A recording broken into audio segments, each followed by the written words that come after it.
All right, yesterday we started our kind of intro to trig.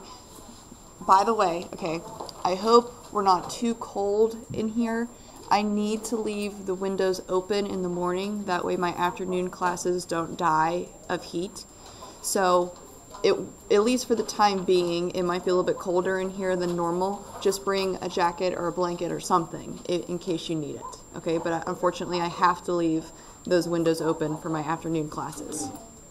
Okay, so yesterday we started our intro to trig, taking a look at sine, cosine, tangent, and then we talked about those reciprocal trig functions as well. We'll get into those kind of later in this unit.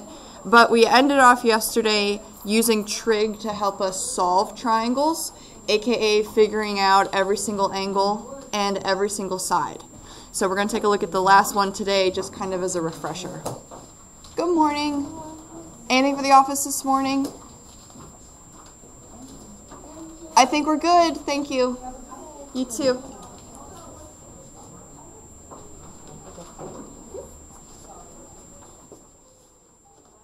All right, so let's take a look at the last one. We have a right triangle, and we know that angle A is 43 degrees, and CB is 12.5.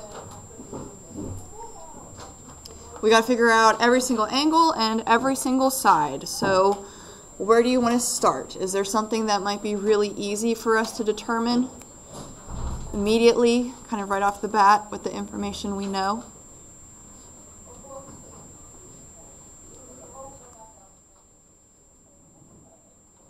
Yeah. By doing what? Yep. And then the 43. So there's 180 degrees in a triangle. We already know one of them's 90 and the other one's 43. So that means the missing one would have to be 47.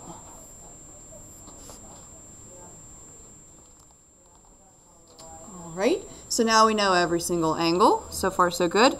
Let's go ahead and check out the sides. We only know one side, which means we got to figure out the other two. So the question is, do you want to figure out the height of the triangle? Maybe we'll label that little b because it's opposite angle B. Or do you want to figure out the hypotenuse?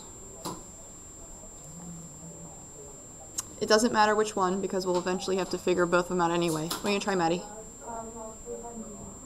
B, you said? Yeah. Okay, so if you're going to try to figure out this side, which angle do you want to use? The 43 or the 47? It doesn't matter. Yeah. You want to use angle A. Okay, so if we're going to stand at angle A and we are trying to figure out the adjacent side of B, and we also have the opposite side labeled, which trig function would we have to utilize? You want to keep going? Yeah. Tangent. Good. Tangent of that 43 degree angle would be the opposite side, 12.5, over the adjacent side of B. Again, from yesterday, you start to have a lot of options with the more information that you start to find. Sometimes that's a good thing, sometimes that's a bad thing. Okay, if you have a lot of options, it might be difficult for us to determine what to use or what to do. Okay, that's kind of half the battle, is when you have all this information, how do you use it? So with that one, you had to first determine which side you wanted to figure out, you had to determine which angle you wanted to use, and once you made those decisions, you then had to figure out which trig function would be appropriate. So it's kind of a thought process, but it's something I think that we're going to grasp if we haven't done so already. So from yesterday, we're going to type in tangent of 43 on our calculator. Make sure you are in degree mode. Okay, I would check it every single time. Hit the mode button and make sure that the degree word in line 3 is highlighted. All right, so tangent of 43, we get this is 0.933.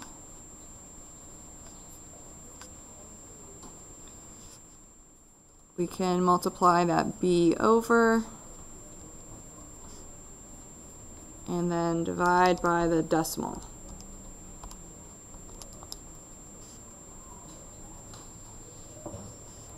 We get something like 13.4.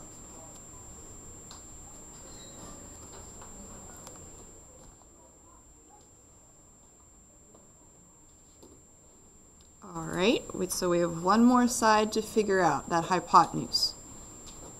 We know two sides of a right triangle, so again we have some options. We can either use the Pythagorean theorem, I know all of us are familiar with that, or we could use trig again. It's completely up to you. We have options. What do you want to try?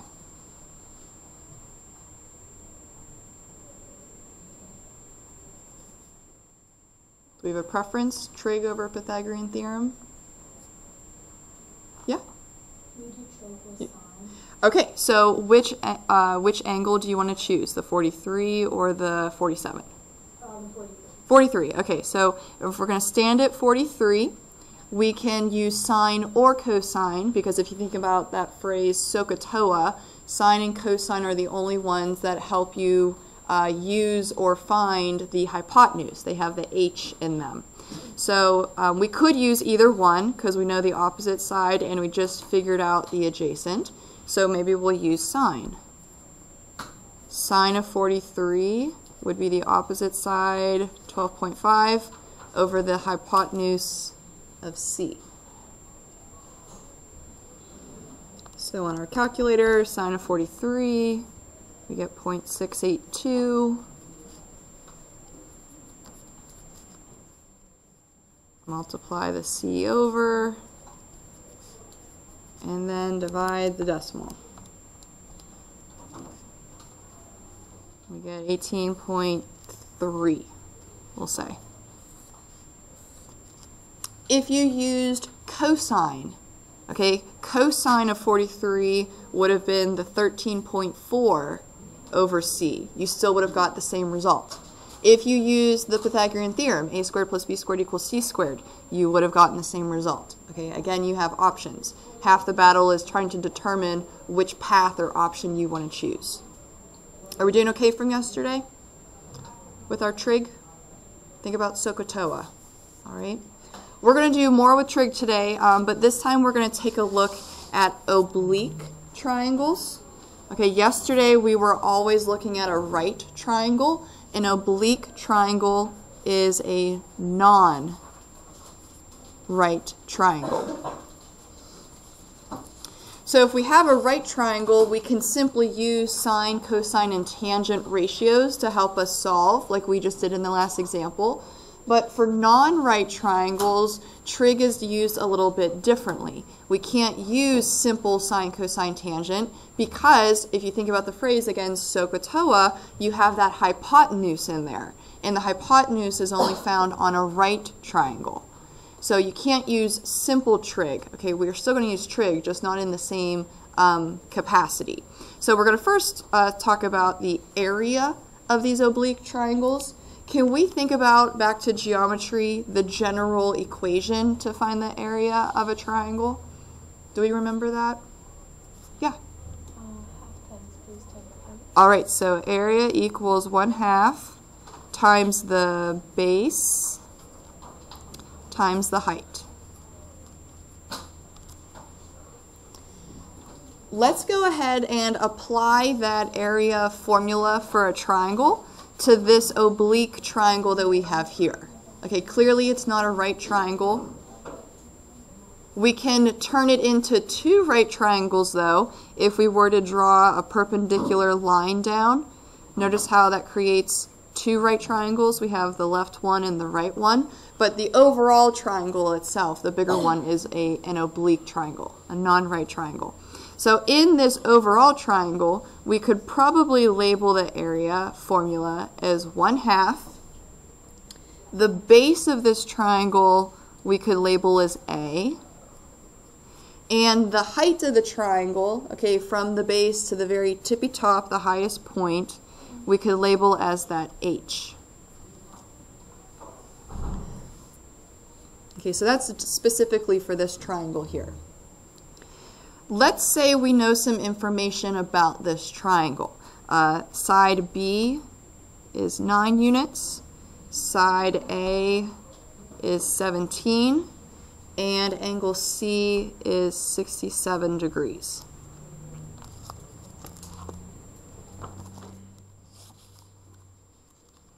If we were to try to calculate the area of this overall triangle with just those three pieces of information, would we be able to do it? We need to figure out 1/2 times A times H. Do we have all of those variables listed? Which one are we missing? Yeah. The H, right? We know A is 17, the base length is 17, but we do not have that height labeled. Okay, we're missing that letter H. So this is when trig might be useful for us to figure out that height. Because notice how the height, okay, in this left triangle is the side opposite that 67 degrees. So even though we're dealing with a non-right triangle, we can turn it into a right triangle by drawing down that perpendicular height. All right, so let's think of a trig function that we could use that would somehow relate to this opposite side. Which one do you think would be most appropriate if we're trying to find the opposite side? If you think about SOHCAHTOA, yeah? Let's try sine, okay? So in this left-handed right triangle, sine of the 67-degree angle we know would be the opposite side of H divided by the hypotenuse, which we know is 9.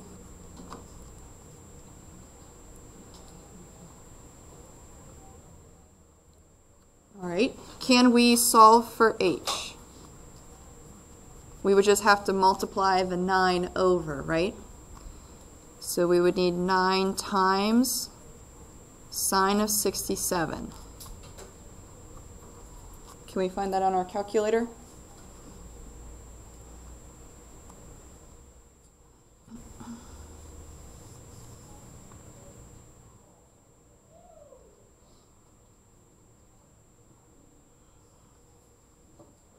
Anybody get it?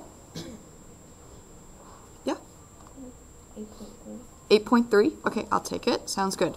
So now that we know what the height is of this oblique triangle, non-right triangle, let's go ahead and find the area. Area is 1/2 times the base, which in this triangle was that side A of 17, and the height we just calculated using trig to be 8.3.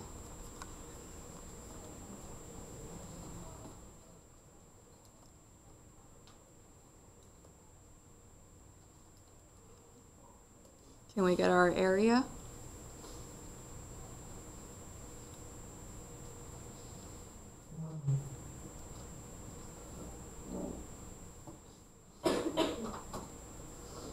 Anybody get it? Yeah?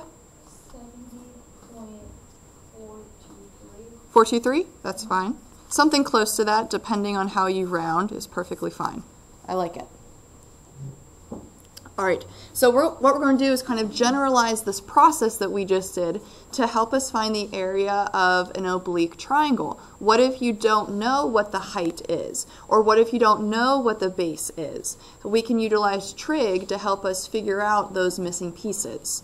So let's take a look at this. We said area was 1/2 times A times H, okay, for this particular triangle. We wrote that kind of towards the top of the page by that box. We then were able to calculate what H was. We said H was 9 times sine of 67 degrees. We also knew that A was of length 17. So if you were to multiply all those together, we would eventually get the 70.423. But I want you to take a look at something interesting here.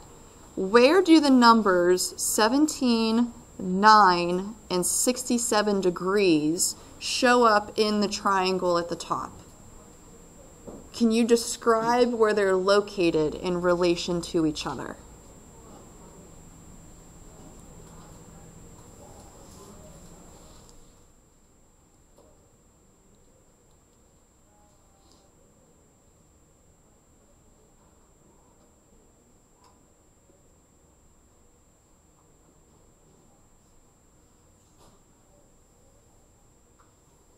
What do you think?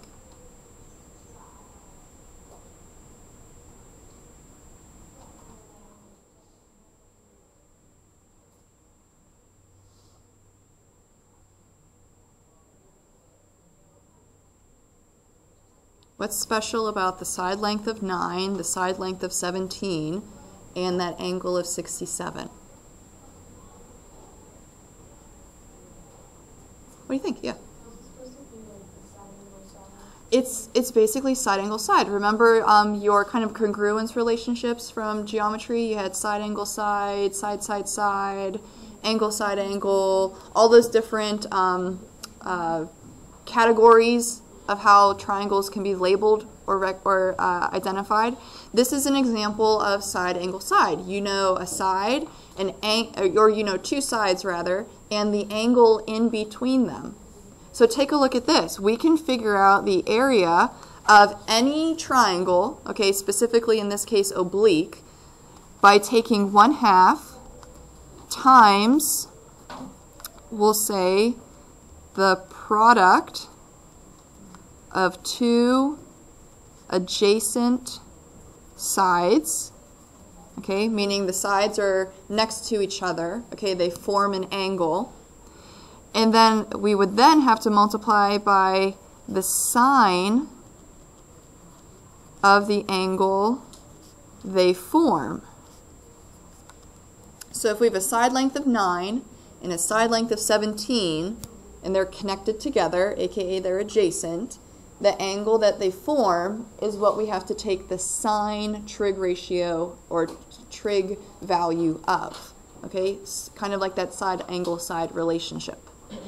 All right, so we're going to practice that a little bit today. You got to know a side angle side in order to figure out the area of an oblique triangle. Okay? Let's take a look at that a little bit further. Okay, so there's the same picture. What if we wanted to solve oblique triangles, aka figuring out every single angle, every single side? We did that with right triangles using trig. That was pretty simple. But now we might have to step it up a bit, because since it's not a right triangle, we cannot use trig at face value like we did previously. Because remember, trig is only used for right triangles. We might have to be a little bit more strategic on how we use those trig ratios for these oblique ones. All right, so let's go ahead and take a look at this first interesting fact here. Using angle C, okay, so this one here, find an expression for H in terms of B, side B. So we're looking at this left-handed right triangle. We kind of did this before when we just talked about the area. We said we would have to take sine of that angle C, and it would be the opposite side of H over the hypotenuse of B. But if it's asking for an expression for H in terms of B, that means to get the H variable all by itself. So we'd have to multiply that B over. H would be B times sine of C. Let's try to do the same thing in the other triangle, or the other right triangle. This time we're going to use angle B to find an expression for H in terms of C. So if we're standing at this angle, H is the opposite side and C is the hypotenuse, so we're going to have to use sine ratio again. Sine of B would be H over C. And again, solving for H, we would have little c times sine of B. So we turned an oblique triangle into two right triangles. That way we could utilize that trig function of sine. But what's special about this? If both of these expressions equal H, what else is true? If they both equal H, then what?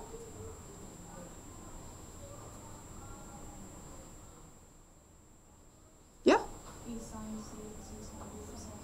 If they both equal h, they both equal each other because they both equal the same thing. They both equal h.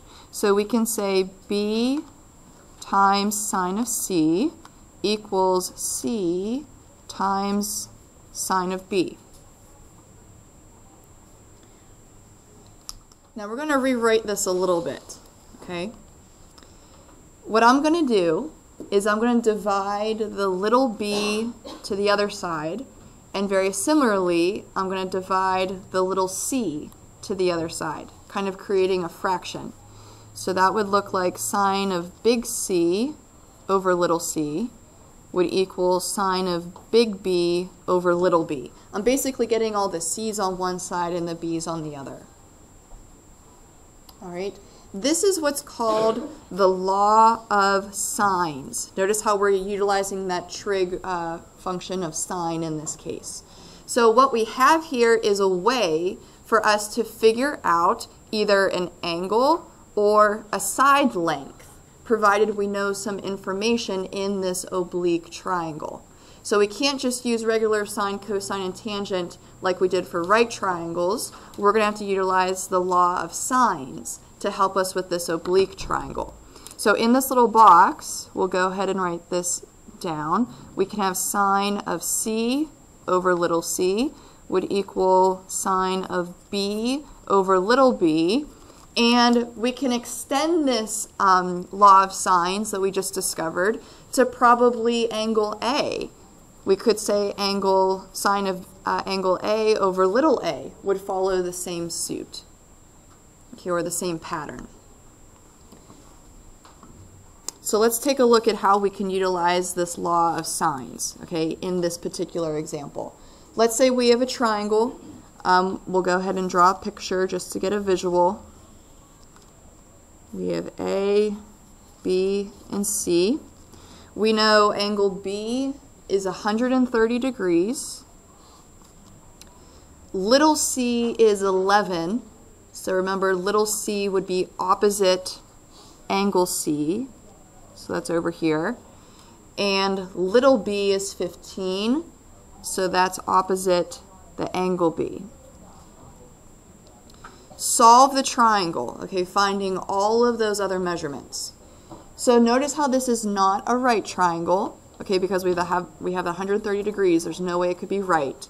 So we're going to have to utilize law of sines to help us figure out all the missing measurements. So let's think about how we could do that. Notice how in order to use law of sines, you have to know an angle measurement, but also the side opposite that angle measurement. Do we have that available in this triangle that we drew? Do you know an angle and the side opposite that angle? Yeah, specifically angle B and its side of little b. So let's go ahead and set up that ratio.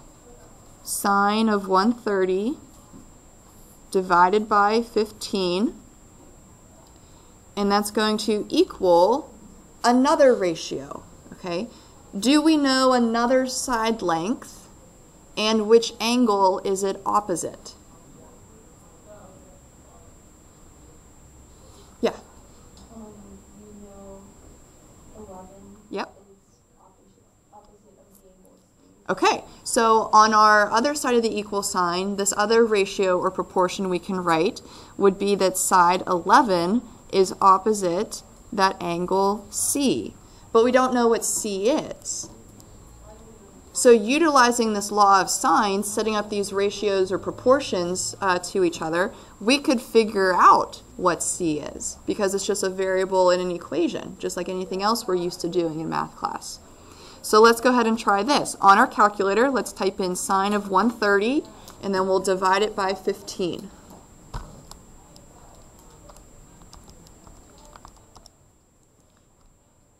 I think we get 0.051.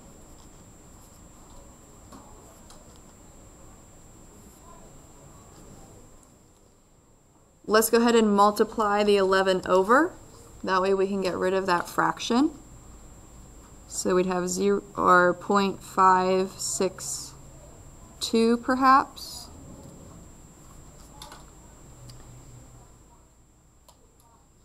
how can we get C all by itself? How can we move sine to the other side of an equation? Yeah? Inverse the sign. Inverse sine. Okay, so on our calculator, we're going to have to use sine to the -1, aka inverse notation.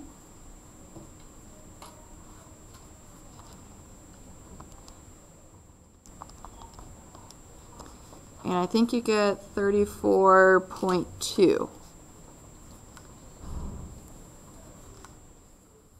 All right, so there's angle C.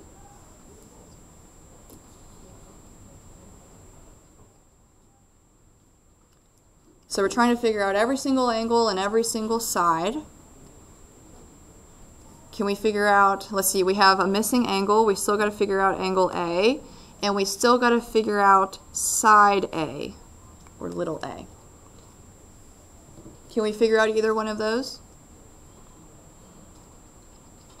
Yeah? Well, for angle A, Yeah? all you have to do is you can add 130 and the answer, like the angle C, Mm-hmm. and then you can subtract that value From 180, right? Again, there's 180 degrees in a triangle. So if one of them's already 130 and we just figured out another one's 34.2, that means the missing one, 15.8. Thank you.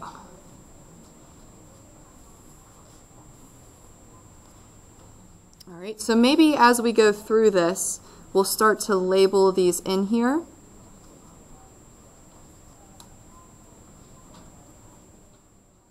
All right, so last but not least, we got to figure out side A. Let's utilize law of sines again. Okay, so we got to pick an angle to use and its opposite side. We can use angle B and side B like we did before, but now we can utilize angle C and side C because we figured out those pieces. It doesn't matter. Again, you have options. It can be difficult. The more information you know, the more options you have, so you kind of got to decide what you want to use. Let's maybe use the angle B and side B again, just because those might be easier numbers than the 34.2, but it's completely up to you. So sine of 130 over 15 would equal, and now we're trying to figure out side A. So that would be our denominator in our other proportion or ratio. But above that, we need sine of angle A, which we now know to be 15.8.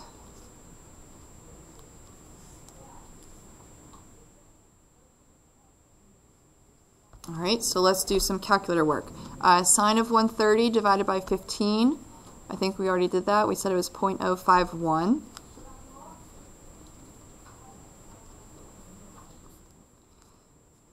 To get rid of the fraction, we can multiply the A over.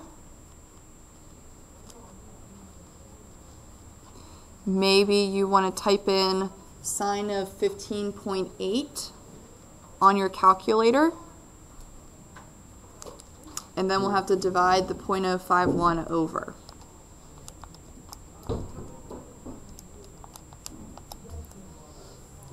So I think side A in the end is 5.3, maybe we'll round it to 4, something like that.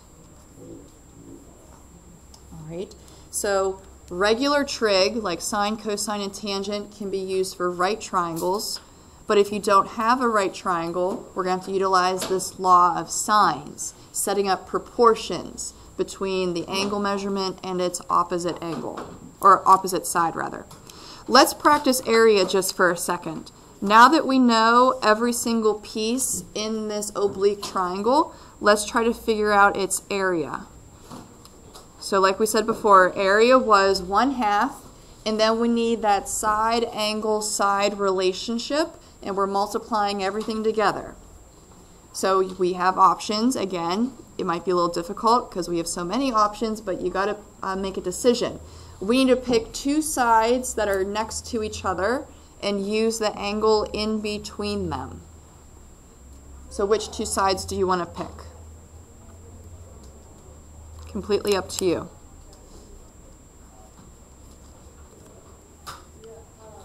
Do we have a preference?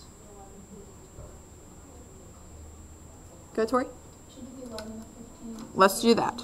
Okay, so we're going to need 1/2 times 11 times 15, and then we're going to multiply by the sine of the angle in between them. So if you choose 11 and 15, the angle in between those would be the 15.8.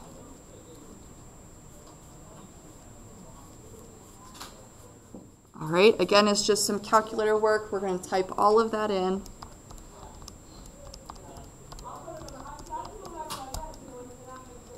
And we get 22.5 if we round.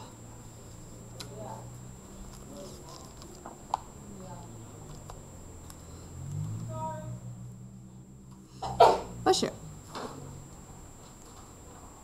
We doing okay so far? Hanging in there? All right, so law of sines is one way we can utilize trig to help us find every missing piece of an oblique triangle.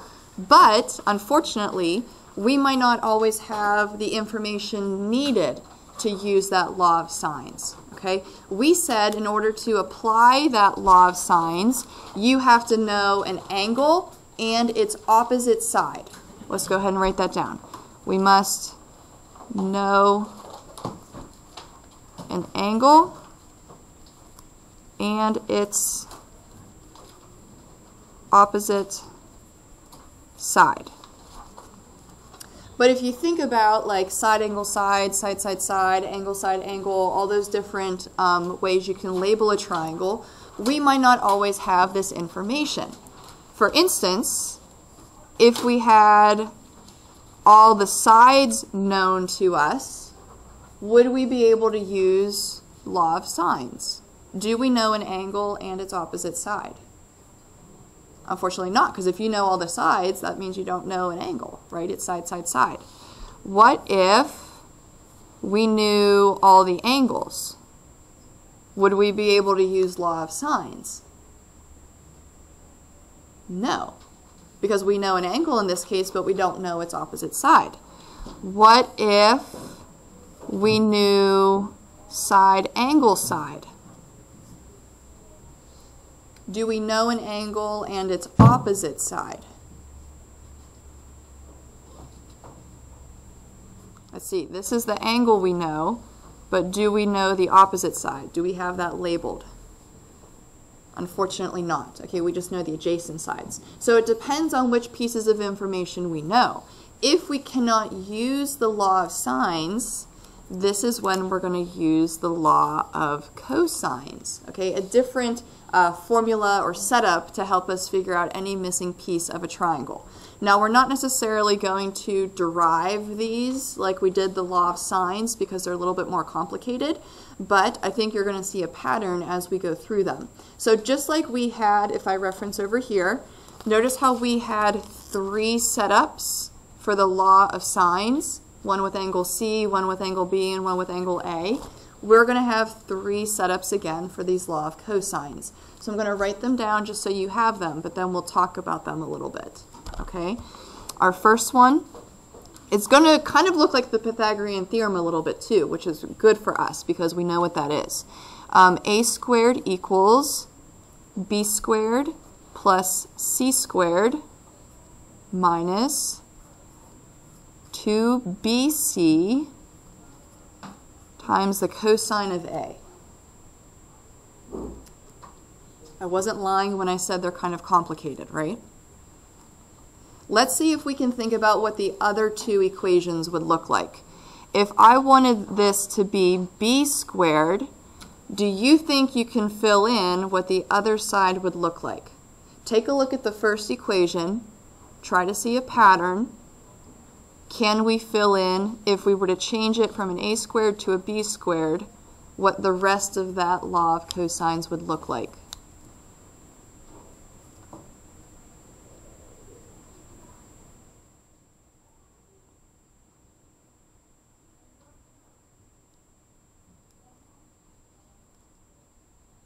You have a thought, Tori? Go ahead. A squared plus C squared.